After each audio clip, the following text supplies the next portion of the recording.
Assalamualaikum warahmatullahi wabarakatuh. Hi everyone, let me introduce myself. My name is Angelita. I'm from 5E class in English Education Department at State University of Sultan Syarif Kasim Riau. And in this video, I wanna explain about the research design material. In the chapter 7 about the ethics of educational and social research, and then in the chapter 8 about the ethics in internet research. The ethics of educational and social research. First, introduction. Ethics concern that which is good and bad, right and wrong. Ethical research concern what researchers ought and ought not to do in their research and research behavior. A cursory glance at recent literature throws up a vast field of issues in considering ethics in educational research. And we review issues in the ethics field in the sequences in which they may be encountered in planning, conducting, reporting, and disseminating research. First, ethical principle and the nature of ethics in educational research. 2. Sponsor research. 3. Regulatory context of ethics. 4. Choice of research topic and research design. 5. Ethical dilemmas in planning research, namely informed consent, non-maleficent, beneficent, and human dignity, privacy, anonymity, confidentiality, and deception. And 6. Gaining access and acceptance into the research setting. 7. Power and position. 8. Reciprocity. 9. Ethics in data analysis.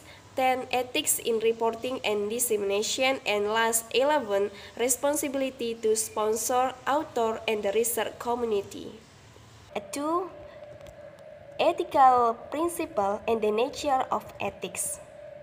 In educational research, ethics has been defined as a matter of principle sensitivity to the rights of others. Kimmel, in 1988, has pointed out that it is important we recognize the distinction between ethical and unethical behavior is not dichotomous, even though the normative code of prescribed and proscribed behaviors, as represented by the ethical standard of a profession, seem to imply that it is. 3. Sponsor research. Sponsor research does not absolve the researchers from ethical behavior. For the sponsor to control the research or to tell researchers A. How to conduct the research, B. What result he or she should look for and what findings should be suppressed, C. What should and should not be reported, D. To conceal how the sponsor is, and E. What are the purpose of the research. Sponsor may have the right to remain confidential. They may have the right to non-disclosure of who they are and the purpose and findings of the research. 4. Regulatory context of the ethics. Regulatory context of the ethics have risen massively in influence. There have been moved from guidelines and codes of ethics, which advise and inform the professional integrity of researchers and research to regulation, regulatory frameworks and increasing power, and legalism to govern, control, and police them in a litigious age. 5. Choice of research topic and research design. Ethical issue enter into consideration of choice of topic and the design and the operationalization of research. The decision on what to research may become a political issue, deliberate or not, and the researcher has to consider whose interests are involved in or at stake in conducting the research. Why focus on such and such in proposing the research choice of research topic also raises issue of privacy, sensitivity, and access. 6. Informed consent. The principle of informed consent concerns autonomy, and it arises from the participant's right to freedom and self-determination. Consent does protect and respect the right of self-determination and place some of the responsibility on the participant should anything go wrong in the research. 7. Non-maleficence, beneficence, and human dignity. Non-maleficence is enshrined in the Hippocratic Oath, in which the principle of primum non nocere is held as a guiding principle. So also with educational research adopting consequentialist ethics. The research should not damage the principle physically, psychologically, emotionally, professionally, personally, and so on. 8. Privacy. Individual right to privacy is usually contrasted with the public's right to know what is in the public interest and serve the public good versus the individual right to privacy. 9. Anonymity. One way of addressing privacy and protection from harm is by anonymity. The essence of anonymity is that information provided by participants should in no way reveal their identity. 10. Confidentiality. One way of protecting a participant's right to privacy is through the promise of confidentiality, not closing information from a participant in any way that might identify that individual or that might enable the individual to be traced. 11. Against privacy, confidentiality, and anonymity. Wiles in 2008, p. 419 indicated some of complexities of ethical issues in confidentiality in their discussion of whether confidentiality should be broken in the interest of public or private safety, issues of actual or predicted criminal activity if a person is a risk. 12. Deception.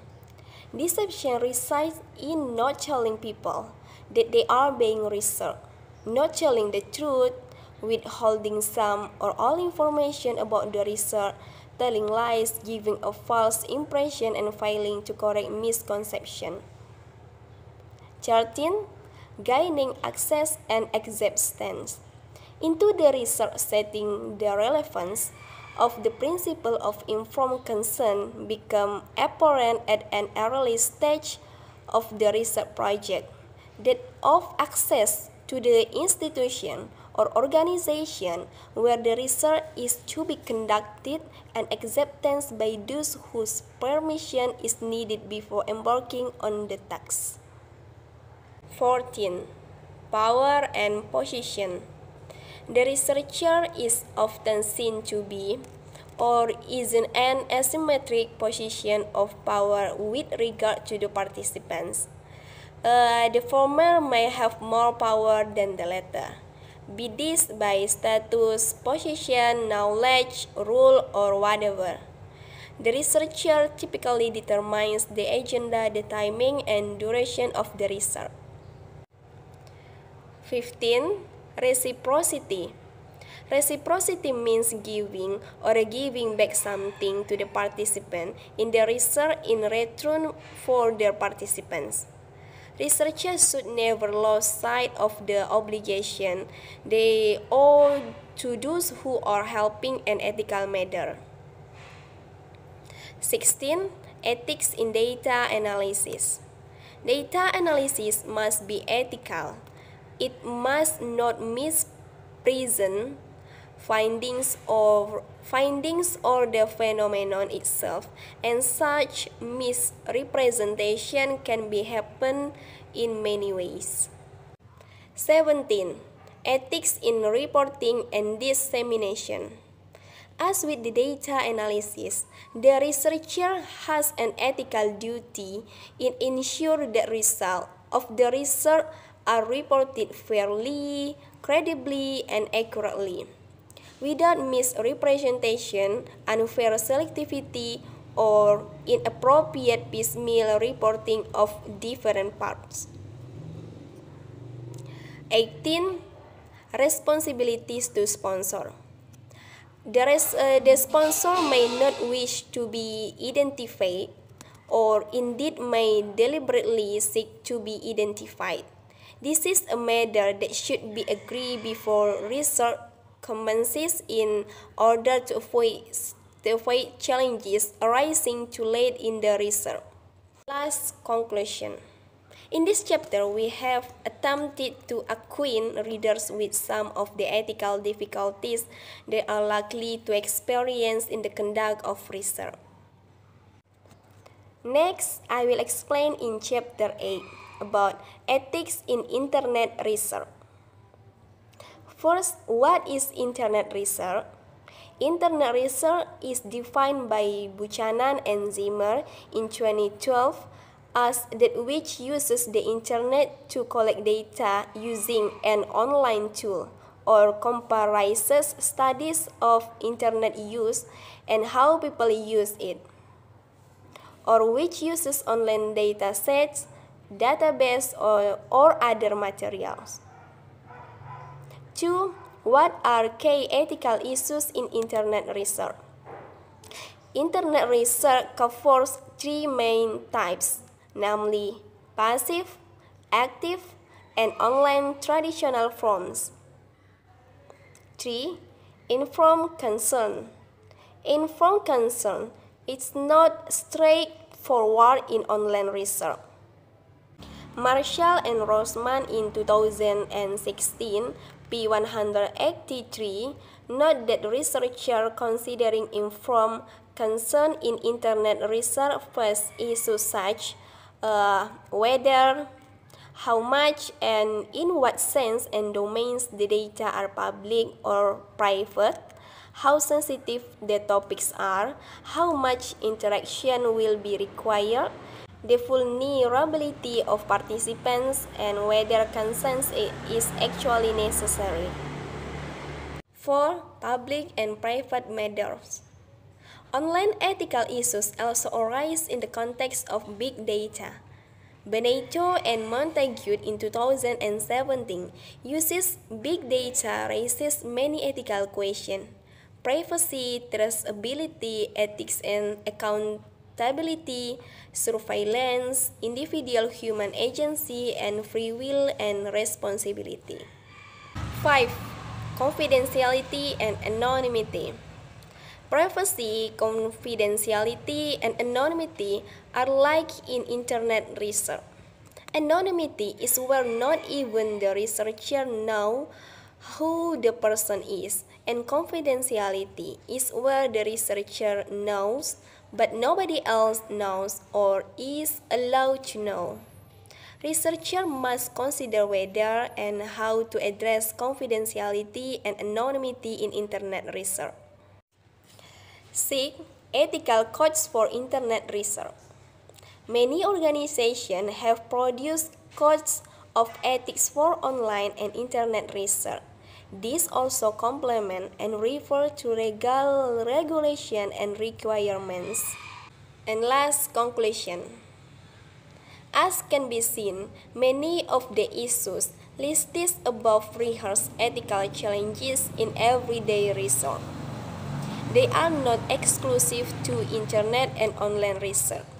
However, careful attention needs to be given to this and how they are applied and interpreted in online research. Okay, so I think that's all about my presentation. Thank you for listening me, and I'm sorry if my mistakes, and wassalamualaikum warahmatullahi wabarakatuh.